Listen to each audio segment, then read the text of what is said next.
Sanbonan Dumlang, hello, it's Simply Spitzer here, and welcome back to my channel, but also a special welcome to you if you're joining me for the first time or listening to the audio podcast, Simply Do the Work. Now, I don't want to waste time on formalities for today's video, so if you're new to any of my platforms, please do all the necessary subscribing, turning on notifications, also follow me, follow me at Simply Spitzer on Instagram and Twitter, and let's just jump right into it. So on Friday, today is Monday the 20th of July 2020, and on Friday, which was I believe the 17th, I vlogged for the first time in a very long time. And one of the reasons why I stopped vlogging is because not much was happening in my life, to be honest, and I didn't want to be disingenuous in my vlogs by presenting it as if I have everything together when I don't. But let me not say too much. I'm just gonna insert the clips from Friday's vlog and then take it from there. Okay, so I just had breakfast. What is going on with this lighting? I can't. I just had breakfast, and that class that I was in was more of like an orientation to online learning, to how to use the system, because even though we're halfway through July, there's been no learning at least for my class, since like March. And so it's kind of like a really tough and tricky time because people have varying views, and like people will try to disturb the session, and I feel like some people just being unnecessarily rude to the moderator. But I don't want to be too controversial. I think maybe I'll make a separate video on just this whole issue and how it's affecting South African youth, because I think a lot of us, right, a lot of people in university today are the second generation in their families to go to university, because our parents, like my parents, were the first to go to university in their families, and they had to fight against the apartheid system, the right to keep them out, and I feel like the youth of today, obviously, we have our own challenges, our own struggles, because the systems that were put in place during apartheid, they still stand today, and they're still holding back a large majority of Black South Africans specifically. But as I said, I don't want to be too controversial in this video, but I felt like I need to get that off my chest. Like I just felt like I couldn't just carry on with this vlog and act like everything is okay when really I am having a whole breakdown internally, and yeah, trying to get it together. So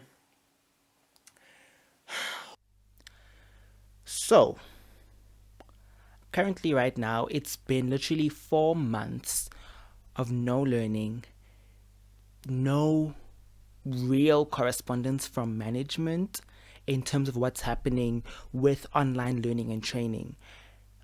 And so basically how I want to frame this video, okay, before I go on any further, let me just make a disclaimer and say that the views expressed in this, my own personal thoughts and opinions, I do recognize that some people will have differing views.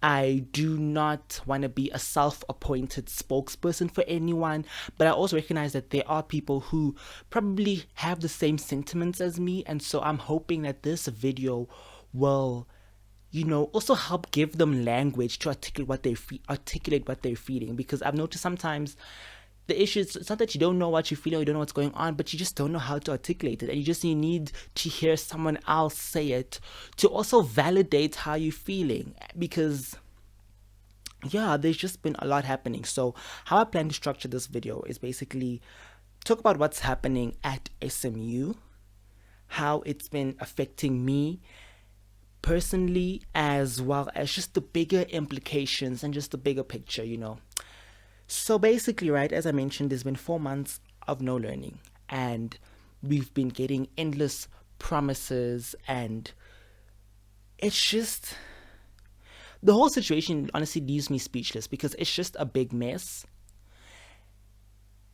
When you look at other universities, they've started, and like people have finished the first semester. Like literally today when I'm filming this, I know friends who are starting their second semester, and academically, we're honestly still in February.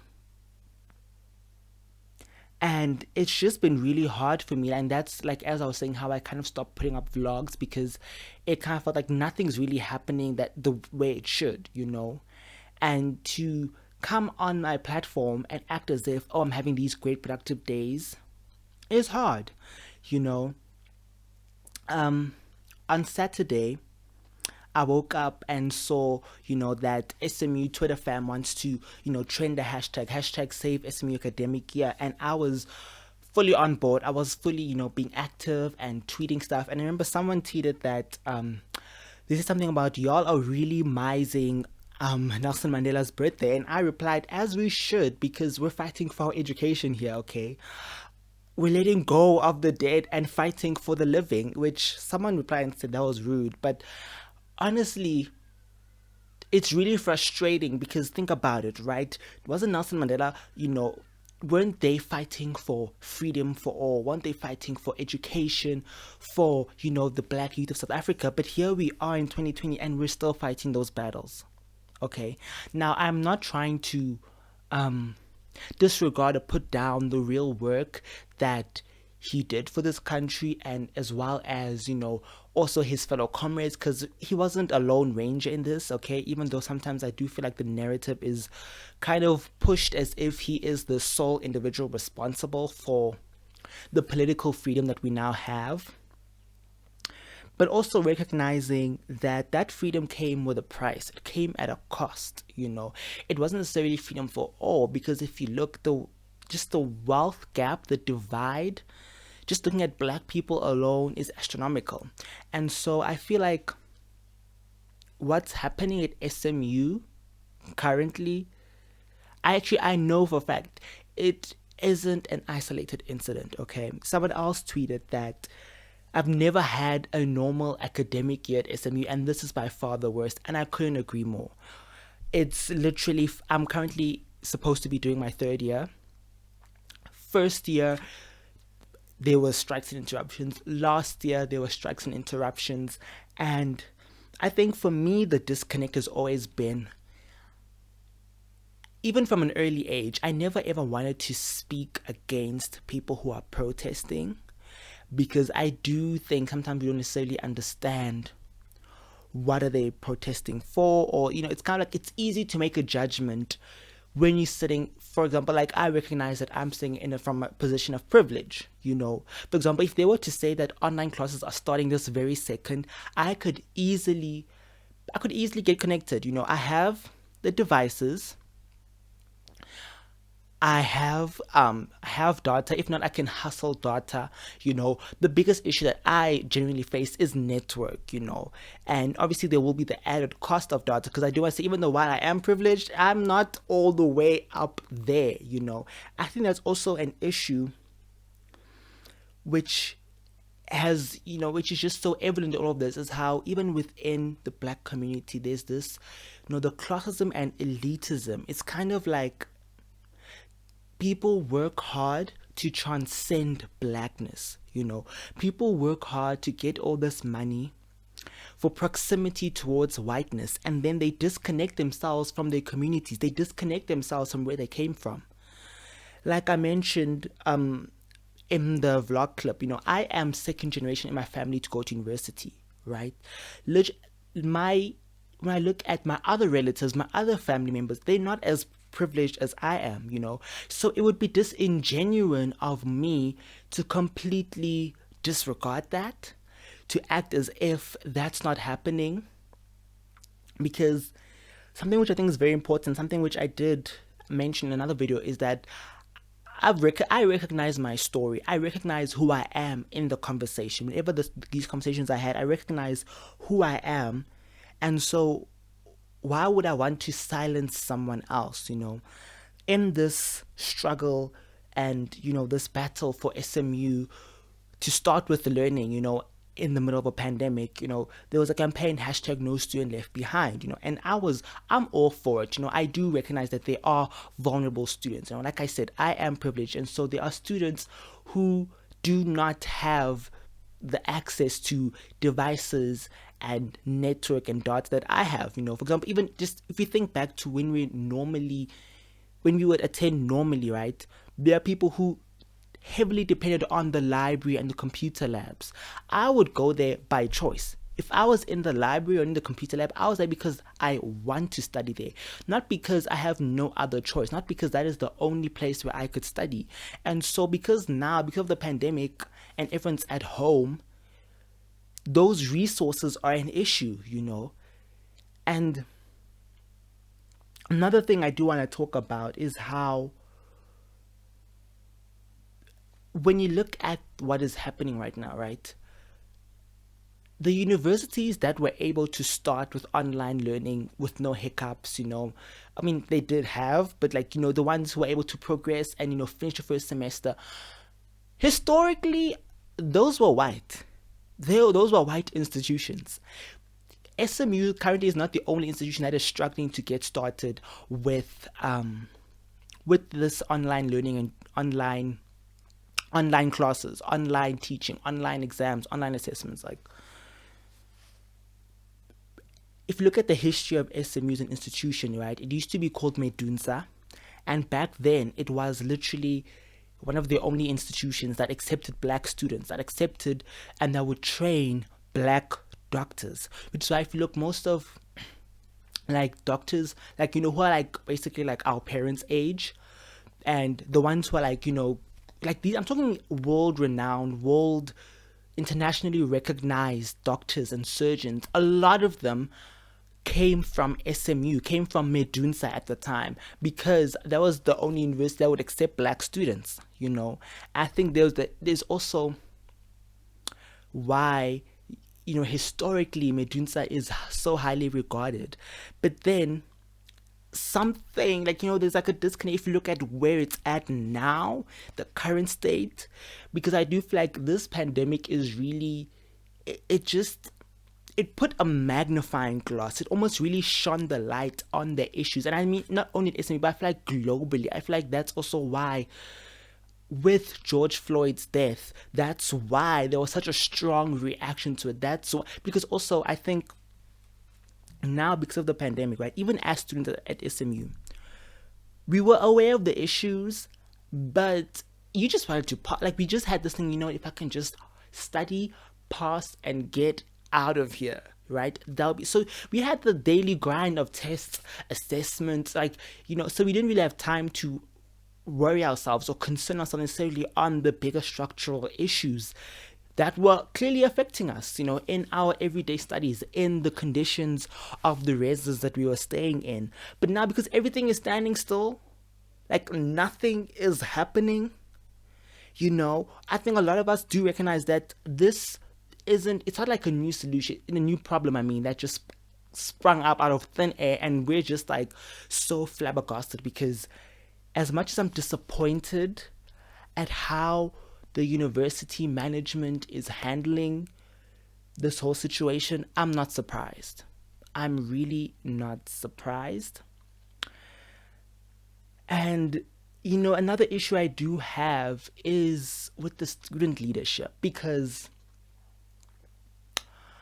I don't know, y'all, I don't want to speak ill of them, because I do recognize that they do, that they have been instrumental in bringing about change, in making things better for students, but a lot of sometimes the things they do just come off as self-serving to me. On Saturday, right, while we were working to trend the hashtag SMU, Save SMU Academic Year, right, someone brought up the fact that the SRC was currently at a hotel at the time.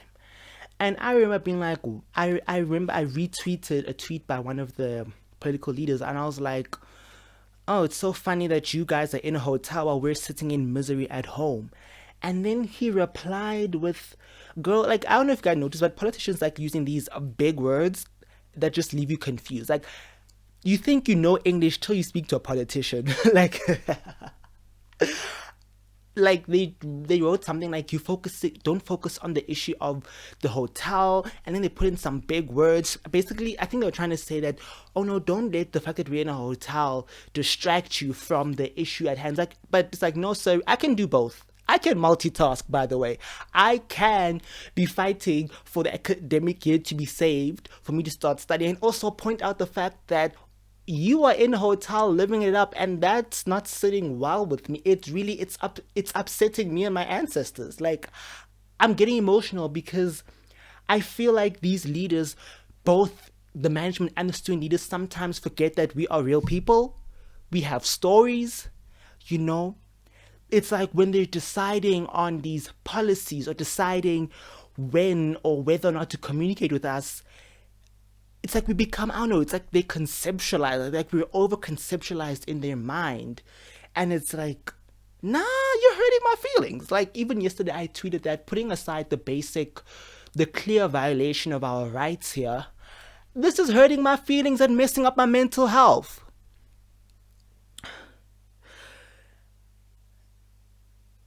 It's just, ooh, child, let me just take a deep breath. Yesterday, when I was in a Zoom meeting with some church friends, right, and they were talking about how, oh, I'm so, like, they was talking about how, they're writing their final exams, and they were also complaining like, oh my gosh, studying or going to school in this pandemic is so tiresome. I had to literally hold back tears. I was literally on the verge of crying, and I just had to, smile through the pain. And that's why, like, if you see me laughing, it's because it's that thing of, I gotta laugh so I don't cry. That's literally, I am laughing so I do not cry, because it is hurtful. It just seems like nobody cares. And this has been a consistent issue at SMU, Whenever an issue would come up and there would be protest action, literally, if a university like Wits or Dax closes down for even a day. So, I got interrupted while recording. My dad sent my sister to go tell me to go check who's at the gate. It was a delivery, so kind of lost my train of thought there. So, also, if you're watching the video, you'll probably notice that the frame shifted because I moved the camera. Like, where was I? I'm trying to think, where did I leave off? Like, girl, I don't even know if this mic is positioned properly. It's a mess. It's a mess. Story of my life. But another issue, right, with this whole SME situation is because, like, I think I'll talk about how if a university like Wits and UP, there's interruptions even for like a second, like if there are even thoughts, right, of protest action or something, then their management is, they act swiftly to, nip it in the bud. If they protest even for like 2 seconds, it'll be getting news coverage on all the major, news outlets. And SMU, like, literally, we had a 3-week strike last year that was not covered at all by any major publication. At all. Literally, no one knew what is going on at SMU. It's almost as if SMU is just, we're not even an afterthought at this point. Like, it seems like we're just not in the picture. Nobody be thinking of us. And right now, right, so as we were trending the hashtags, on Saturday and even yesterday, and even today, people are still, that we're still, making our voices heard on social media. And today there are people who, went to the campus to protest there. Now the news outlets are coming out of the woodwork, and now they'll be reporting and painting the students out as hooligans. That is my issue. My issue is the narrative that is being put forward.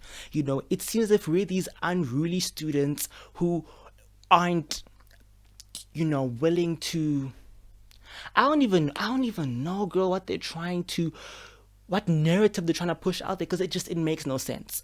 It makes absolutely no sense. What do you expect us to do? I think that's the thing. It's so easy to criticize people when you don't see them as people. Another thing that I was saying on Twitter is that we aren't just a problem. I think that's the issue. I think just black people in general are seen as a socio-economic or socio-political problem that needs to be solved, not necessarily realizing that we are people, period. There's nothing wrong with black people. The only problem is thinking that there's something with black people. And I also do recognize that it's not only black students that are being affected by this, okay? Because obviously there are middle class white people, there are white people who are also living in poverty. And so it's kind of like, I'm obviously speaking from the perspective of a black student, as someone who has been, someone who has, a history and a heritage and an ancestry that was systemically oppressed on all frontiers, politically, economically. And I think that's the thing. I even mentioned in another video that as black people in this country, we were liberated politically, but economically, we don't got the money. We don't have, the power, even though politically we're safe people, we don't have the political capital to make decisions for ourselves, because the money, let's think, who is funding our government? Who is funding the decision makers? And this, also when I just think about it, right, for many people, going to university is a means to get out of poverty. It is a means to better not only their lives as individuals, but their families as well. So what's not clicking? Because clearly, right, students want to learn. We just want to learn. We just want to study. We want to get our degrees. We want to start working. I was even saying to a friend of mine also that the issue is I don't just want to graduate. I also want to be competent. It's so ironic how SMU, which is a campus that mostly, focuses on the health sciences, the medical field, isn't training their students when we're in a pandemic, when, we're hearing about how doctors and nurses are being overworked because of this COVID-19 pandemic. And the thing is, they were being overworked even before. So I can't even imagine how much worse it must be. Like, actually, I remember my mom sent me a clip of, it's basically a day in the life of a doctor, and just explain how once they put on their protective gear, they cannot eat and they cannot go to the bathroom until they take it off, and things, once you take it off, it's disposed. You can't be having like 5 or 6 bathroom breaks or snack. Like, literally, once it's on, and they're saying how they can go 12 up to sometimes even 18 hours if I'm not, don't quote me verbatim, okay? I might have the facts wrong. Fact check me on that. But they go endless hours and besides the fact that it is rather difficult to work, they also say it's really hot and it's uncomfortable. And so there's just so many issues. It's just mess on mess on mess. And I feel like certain black elites, once they make it up there, as I mentioned earlier, they forget about where they came from. They completely disconnect and dissociate from where they came from, forgetting how they even got to where they got to be. Now, I do recognize that. I think the truth is not all black people, have this story of going from, extreme poverty and then making it, in whatever field they go into. For example, that's not necessarily my story. Like, how I got into SMU is not necessarily, I didn't come from an extremely disadvantaged background, but that was my dad's story. My dad was, even yesterday, was recalling how vets didn't want to accept him. He was recalling how him and some of his other classmates at the time were looked down upon because of where they came from. There was this idea that if you come from this certain school, then you're not, you don't belong in that space. You're not competent enough. And I feel like even our institution is looked down upon in that sense. A lot of people do look down upon it now and, question the validity, or I remember when I first got accepted, when I was first like enrolled, some of my friends were telling me how, I was hearing from my aunt who's a doctor. She was saying the doctors in that university, they come out and they don't know basic things, like all of these stories and all of these things. And it's hurtful, because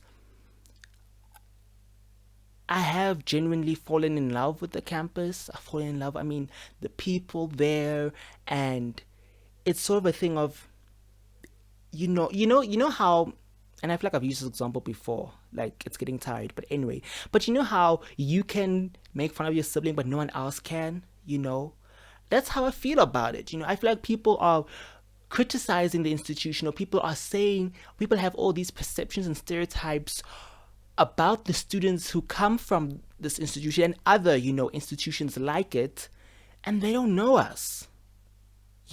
I think at the end of the day, that's the thing, and that is why I think it's wrong to just make assumptions and judgments on people who are protesting or how they are protesting. Have you ever actually, like, let's be honest with yourself right now, right? Whenever you see protest action, I do understand how it is frustrating, okay?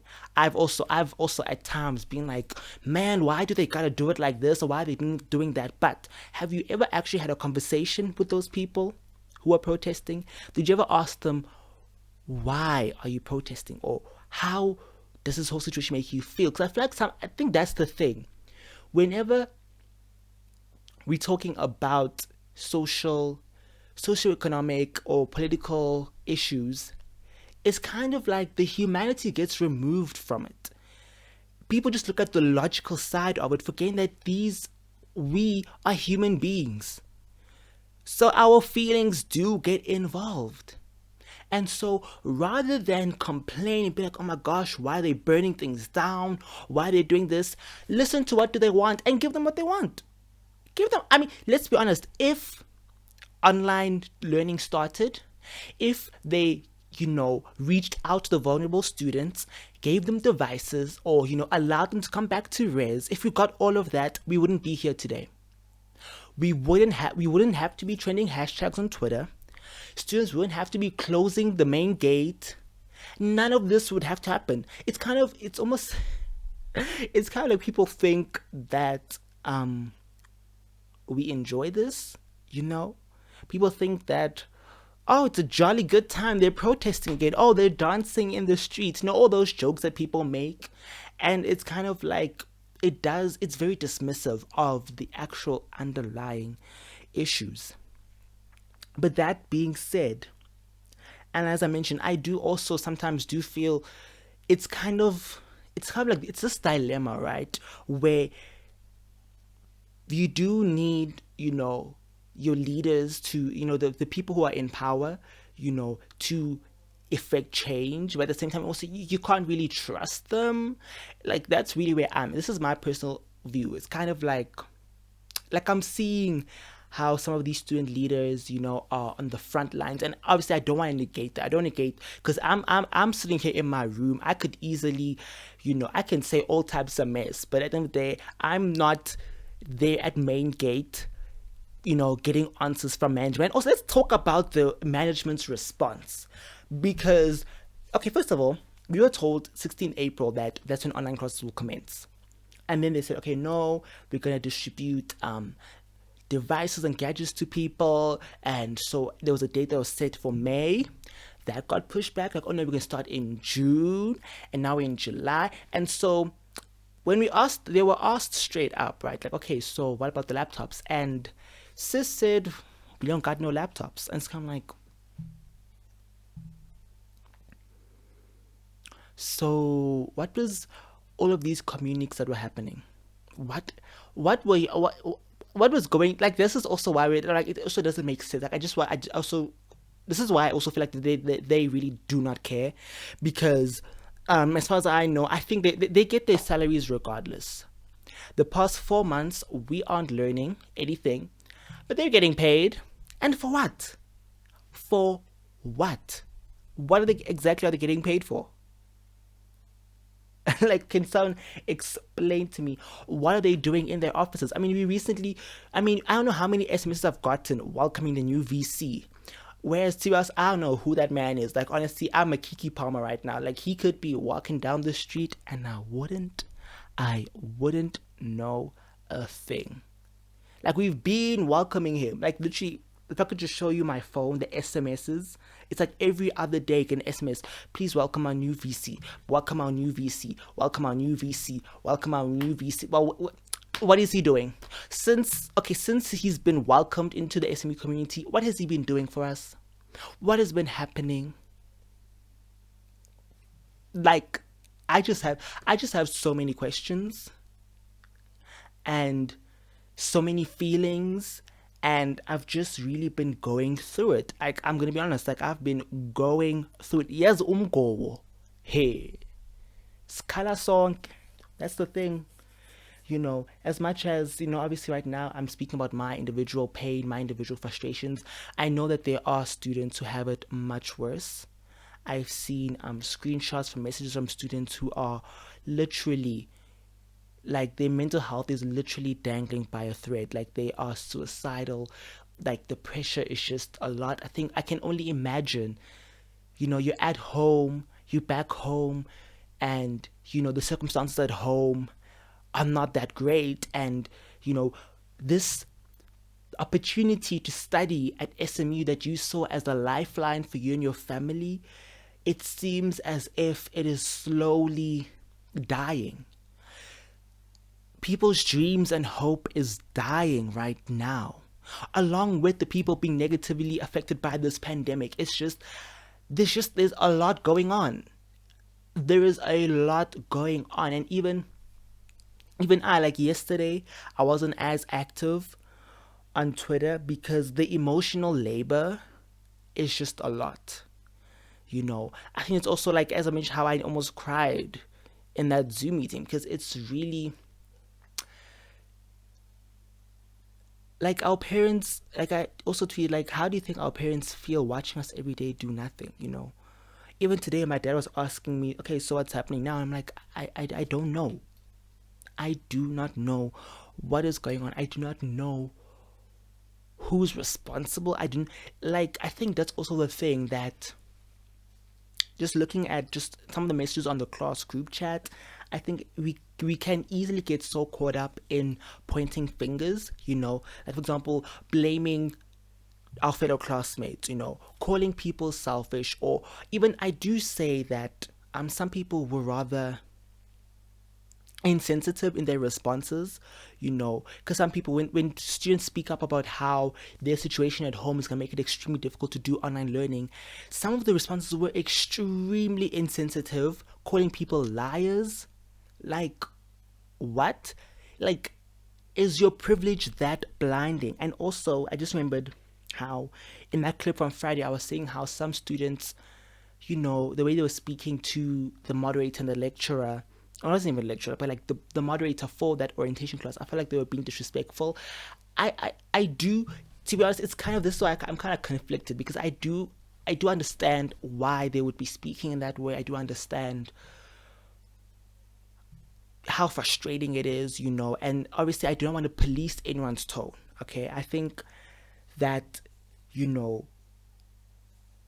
we're all going through it, just because I'm someone who genuinely likes to approach things from a place of love, kindness, doesn't mean that is the right way to go, because that's why some people don't respond to kindness. Some people, you can try to kill them with kindness, and they'll laugh and stab you in the back and not care at all, So I do also want to say that I do understand where everyone's coming from. It's just, I don't know.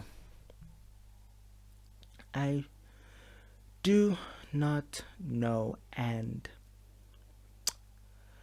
that being said, I think this is where I'm going to leave it for now. Please do check out, there is a petition link that's going to be in the description of this video and the podcast. Please click on that, share, spread the awareness, because like even yesterday in the Zoom meeting I brought it up, like, they were genuinely shocked. Like, they couldn't believe, a lot of my friends literally cannot believe that it's really been 4 months of doing nothing. I think sometimes, because I'm someone who genuinely when I'm going through something, I don't like to speak out about it. I'll genuinely phrase it as a joke, And so I think some people weren't aware just how deep the situation was, or how deep the situation is, because this is actually an ongoing issue at SMU. This is a systemic issue, and it's not lost on me, because it's not lost on me that the systemic racism and classism that held back our parents and grandparents, that system is still being perpetuated today. And just because there are black people in power doesn't mean that they are not continuing the system because they think they're benefiting from it. That's the thing, because they're currently in power and they're getting whatever benefits they're getting, they're being loyal to the system, even though it's also hurting them, but especially, it's hurting their community and their people and where they come from. The thing is, with the oppressive system, even the ones who think they're winning, they're really slowly killing themselves as well. But because the harm that they're getting isn't as blatant, or they feel that, it's the price they pay for whatever benefits they think they get, they don't care about the rest of us who are we literally can't breathe. The system literally has its knee on our neck, and it's a lot. So thank you so much for watching. Like, share, comment. I don't feel like ending this like I normally end my videos on like a, I try to, normally I'll end on like a positive, joyful note, but like, yo, I just try to see you guys in the next one. Bye.